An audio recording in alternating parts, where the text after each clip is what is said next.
We begin tonight with a diplomatic puzzle. Can Europe put a Ukrainian peace deal back together again? 2 days after a calamitous White House meeting between President Trump and Ukrainian leader Zelenskyy, UK Prime Minister Keir Starmer called an emergency meeting with his European NATO partners. The message? As the war in Ukraine marches into its fourth year, it's time for the countries of Europe to take security into their own hands. I'm joined now by foreign correspondent Ramy Inocencio. So, Ramy, what were the big things that came out of this meeting over the weekend?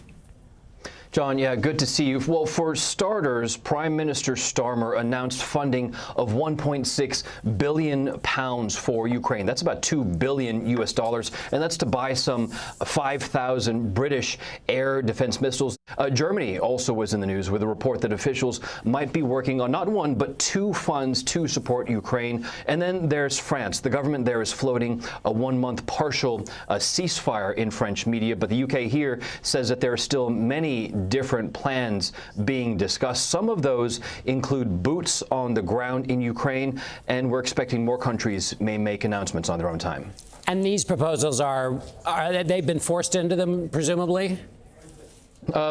Frankly, yes, really out of necessity. That Trump-Zelenskyy blow-up that we saw, that the world saw at the White House on Friday, ended up really being a wake-up call about American reliability. And there are really two levels of security to this. One, it's not just about European nations helping bolster Ukraine's security. It is also about European nations helping bolster Europe's own security writ large. And it's not like the UK and the rest of Europe really have an option.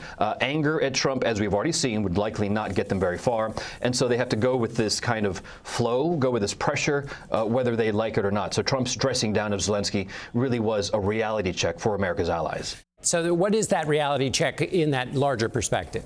Basically, it's that the U.S. under President Trump might really not be the ultimate backstop, if you will, or the ultimate security guarantee against any kind of future Russian aggression against Ukraine or against Europe.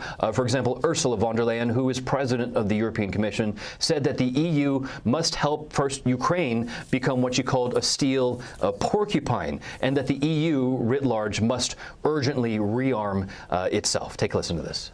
After a long time of underinvestment, it is now of utmost importance to step up the defense investment for a prolonged period of time.